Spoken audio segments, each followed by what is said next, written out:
নদী ব্যবস্থা সভ্যতাকে সম্ভব করে তুলেছে এবং কৃষি ও জীবিকা নির্বাহের কার্যক্রমকে সহায়তা করেছে। বাংলাদেশের ৫৪টি আন্তঃসীমান্ত নদীর মধ্যে দুটি প্রধান নদী পদ্মা নদী, যার ভারতীয় অংশের নাম গঙ্গা, এবং তিস্তা নদী অত্যন্ত রাজনৈতিকভাবে গুরুত্ব বহন করে। চীনের সম্ভাব্য আর্থিক ও কারিগরি সহায়তায় প্রস্তাবিত তিস্তা নদী সমন্বিত ব্যবস্থাপনা ও পুনরুদ্ধার প্রকল্পটি সাম্প্রতিক বছরগুলোর অন্যতম গুরুত্বপূর্ণ অবকাঠামোগত ও ভূ রাজনৈতিক উদ্যোগ হিসেবে উঠে এসেছে। এই উদ্যোগের লক্ষ্য হল বাংলাদেশের উত্তরাঞ্চল জুড়ে দীর্ঘদিনের বিভিন্ন চ্যালেঞ্জ, যেমন পানির সংকট, তীব্র নদী ভাঙন, বন্যা নিয়ন্ত্রণ সংক্রান্ত সমস্যা, কৃষিজ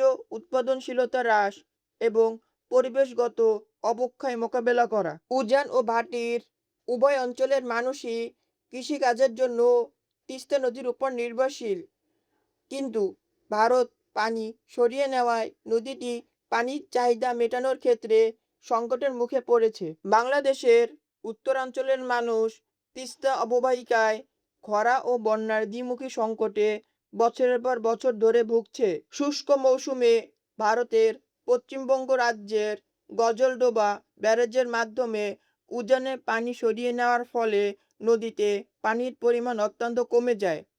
এর ফলে স্থানীয় কৃষকরা সেচের জন্য পানির সংকটের সম্মুখীন হন এবং এর ফলে ফসলের ক্ষতি হয়। তবে বর্ষা মৌসুম শুরুর সাথে সাথে উজানের দিক থেকে অপ্রত্যাশিতভাবে অতিরিক্ত পানি ছেড়ে দেওয়ার ফলে বন্যা ও নদী ভাঙন দেখা দেয়। বছরের পর বছর ধরে নদী ভাঙনের ফলে হাজার হাজার পরিবার বাস্তুচ্যুত হয়েছে, যার ফলে দারিদ্র্য, অভিবাসন ও সামাজিক নিরাপত্তাহীনতার এক পুনরাবৃত্তি চক্র তৈরি হয়েছে। জলবায়ু পরিবর্তনের প্রভাবে আগে থেকেই ঝুঁকিপূর্ণ অবস্থায় থাকা কৃষি নির্ভর জনগোষ্ঠী শুষ্ক মৌসুমে তীব্র পানির সংকট এবং বর্ষাকালে ধ্বংসাত্মক বন্যার এই দুই চরম পরিস্থিতির মাঝে আটকা পড়ে আছে। তিস্তা নদীর দীর্ঘদিনের পানির সংকট সমাধানের লক্ষ্যে বাংলাদেশ সরকার চীনের সহযোগিতায় তিস্তা নদী সমন্বিত ব্যবস্থাপনা ও পুনরুদ্ধার প্রকল্প প্রণয়ন করেছে। এই প্রকল্পের লক্ষ্য হল সমন্বিত নদী ব্যবস্থাপনা পদ্ধতি গ্রহণের মাধ্যমে বর্তমান পরিস্থিতির পরিবর্তন ঘটানো। এই পদ্ধতিতে ড্রেজিং, বাঁধ নির্মাণ, সেচ ব্যবস্থা, অর্থনৈতিক অঞ্চল ও পর্যটন কেন্দ্রের উন্নয়ন এবং পরিবেশগত পুনরুদ্ধারের মতো বিষয়গুলো অন্তর্ভুক্ত রয়েছে। স্পষ্টতই এর লক্ষ্য হল অববাহিকাটিকে বাংলাদেশের উত্তরাঞ্চলের জন্য একটি টেকসই অর্থনৈতিক অঞ্চলে রূপান্তর করা।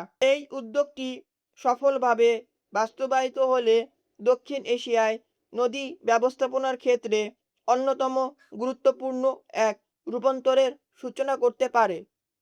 চীনের সম্পৃক্ততা এই প্রকল্পে একটি গুরুত্বপূর্ণ ভূ-রাজনৈতিক মাত্রা যোগ করে।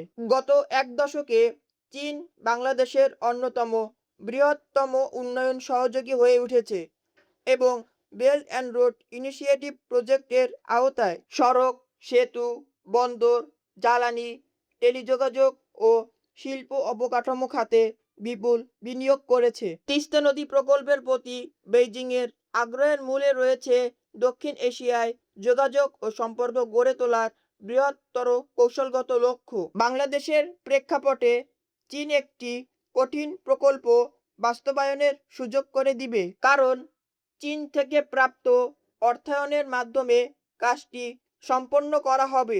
একটি সার্বভৌম রাষ্ট্র হিসেবে বাংলাদেশ তার উন্নয়নের জন্য প্রয়োজনীয় সহায়তা নিজের পছন্দমতো বেছে নিতে পারে। নয়াদিল্লির কাছে এই প্রকল্পটি কেবল অর্থনৈতিক উন্নয়নের বিষয় নয়, প্রতিবেশী দেশগুলোতে, বিশেষ করে ভারতের উত্তর পূর্বাঞ্চলীয় রাজ্যগুলোর সীমান্তবর্তী দেশগুলোতে চীনের ক্রমবর্ধমান উপস্থিতি নিয়ে অত্যন্ত উদ্বিগ্ন। তিস্তা নদী ভারতের হিমালয় থেকে উৎপন্ন হয়ে কৌশলগতভাবে অত্যন্ত গুরুত্বপূর্ণ এই শিলিগুড়ি করিডর, যে শিলিগুড়ি করিডর আমাদের কাছে চিকেন নেক নামে পরিচিত, এই চিকেন নেক বা শিলিগুড়ি করিডোরটি ভারতের মূল ভূখণ্ডের সাথে দেশটির উত্তর পূর্বাঞ্চলকে সংযুক্ত করে। যে উত্তর পূর্বাঞ্চলের রাজ্যগুলো আমাদের কাছে সেভেন সিস্টার্স নামে পরিচিত। এই শিলিগুড়ি করিডোরের কাছাকাছি এত বড় বাঁধের অবকাঠামো খাতে চীনের বড় ধরনের কোনো সম্পৃক্ততা স্বাভাবিকভাবেই ভারতের নিরাপত্তা মহলে উদ্বেগের সৃষ্টি করে, কেননা ভারতের উত্তর পূর্বাঞ্চলকে দেশের বাকি অংশের সাথে সংযুক্ত করে এই শিলিগুড়ি করিডোর। তিস্তা প্রকল্পে চীনের কোম্পানিগুলোকে যুক্ত করার যে পদক্ষেপ বাংলাদেশ নিয়েছে তা পানি বণ্টনের একটি সাধারণ বিষয়কে পূর্বাঞ্চলীয় উপমহাদেশের ভূ রাজনৈতিক কৌশলের এক সংবেদনশীল ও গুরুত্বপূর্ণ সন্ধিক্ষণে পরিণত করেছে। তিস্তা কম্প্রিহেনসিভ ম্যানেজমেন্ট প্রজেক্ট সরাসরি এই শিলিগুড়ি করিডোরের যাতায়াত ও পরিবহন পথের নিরাপত্তা, উত্তর পূর্বাঞ্চলীয় রাজ্যগুলোর স্থিতিশীলতা এবং জাতীয় নিরাপত্তার সাথে সংশ্লিষ্ট একটি করিডোর সংক্রান্ত বৃহত্তর কৌশলগত বিষয়কে প্রভাবিত করে। বাংলাদেশের পক্ষে এই Teesta comprehensive river management project পদক্ষেপটি ভারতের কাছে যৌক্তিক প্রমাণ করা কঠিন, কারণ সংবেদনশীল বিষয়টি সম্পর্কে বাংলাদেশ দীর্ঘদিন ধরেই অবগত যে বিষয়টিকে ভারত কোনোভাবেই আপোস করবে না। ঢাকা ও নয়াদিল্লির মধ্যে বারবার কূটনৈতিক প্রচেষ্টা সত্ত্বেও তিস্তা পানি বণ্টন বিরোধটি এক দশকেরও বেশি সময় ধরে অমীমাংসিত রয়ে গেছে। দক্ষিণ এশিয়ার উদীয়মান ভূ রাজনৈতিক প্রেক্ষাপটে তিস্তা প্রকল্পটি একটি সন্ধিক্ষণে এসে দাঁড়িয়েছে।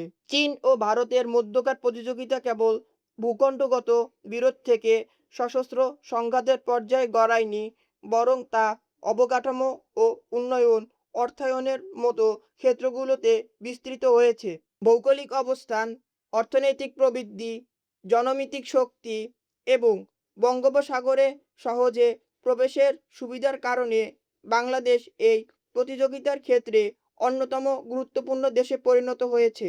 সঠিকভাবে নিয়ন্ত্রণ ও উন্মুক্তভাবে বাস্তবায়ন করা হলে তিস্তা প্রকল্প অর্থনৈতিক ও সামাজিক দৃষ্টিকোণ থেকে বাংলাদেশের উত্তরাঞ্চলে উল্লেখযোগ্য পরিবর্তন বয়ে আনবে। বাংলাদেশের উত্তরাঞ্চল অন্যান্য অঞ্চলের তুলনায় শিল্পাঞ্চলের দিক থেকে কম উন্নত। সেচ ব্যবস্থা উন্নয়ন কৃষিক্ষেত্রে উৎপাদনশীলতা ব্যাপকভাবে বৃদ্ধি করতে সহায়তা করবে। এতে করে খাদ্য নিরাপত্তা নিশ্চিত হবে এবং এই অঞ্চলের মানুষের দরিদ্রতা কমে আসবে। এই প্রকল্পটি নদীগুলো ভাঙনের ফলে হারিয়ে যাওয়া ভূমি উদ্ধার এবং পরিবেশগত ঝুঁকির বিরুদ্ধে সুরক্ষা প্রদানে সহায়তা করবে। এই প্রকল্পটি প্রকৌশল, কৃষি, পরিবহন, পরিবেশ ব্যবস্থাপনার মতো বিভিন্ন ক্ষেত্রে কর্মসংস্থানের সুযোগ সৃষ্টি করবে। তাছাড়া এই প্রকল্পটি নদী অববাহিকায় প্রবেশাধিকার বৃদ্ধি, বিনিয়োগকে উৎসাহিত করবে এবং এর ফলে এই উত্তরাঞ্চলের অর্থনীতি সমন্বিত হবে। মেগা প্রকল্পগুলোর ক্ষেত্রে পরিবেশগত ক্ষতি, ঋণের উপর নির্ভরশীলতা এবং প্রশাসনিক ব্যর্থতার ঝুঁকি থাকে। তাই বাংলাদেশকে অবশ্যই নিশ্চিত করতে হবে যে সিদ্ধান্ত গ্রহণের ক্ষেত্রে শুধু ভূ রাজনৈতিক বিষয় নয়, সেই সাথে জাতীয় অগ্রাধিকার যেন মূল বিবেচ্য বিষয় হিসেবে থাকে। প্রকৌশলগত ও পরিবেশগত দিকগুলোর বাইরে ও তিস্তা একটি আঞ্চলিক কূটনীতি, কৌশলগত প্রতিদ্বন্দ্বিতা এবং বাংলাদেশ ভারত সম্পর্কের বৃহত্তর ভবিষ্যতের সাথে গভীরভাবে জড়িয়ে পড়েছে। তিস্তা সংক্রান্ত বিষয়টি উন্নয়ন, সার্বভৌমত্ব, পরিবেশ সংরক্ষণ এবং পারস্পরিক সহযোগিতার মধ্যে ভারসাম্য বজায় রাখার বৃহত্তর দক্ষিণ এশিয়াকে প্রতিফলিত করে, যা বর্তমান পরিবর্তনশীল বৈশ্বিক প্রেক্ষাপটে অত্যন্ত প্রাসঙ্গিক। সম্প্রতি বাংলাদেশের প্রধানমন্ত্রী চীন সফর করেছেন এবং তিস্তা সম্পর্কে দ্বিপক্ষীয় সমঝোতা স্বাক্ষর হয়েছে। আশা করি সবকিছু ঠিক থাকলে এই প্রকল্প ভূ রাজনৈতিক প্রেক্ষাপট ছাড়াও জাতীয় উন্নয়নে অবদান রাখবে। লাইক, সাবস্ক্রাইব, কমেন্ট এবং শেয়ার করে আমাদের সাথে থাকবেন।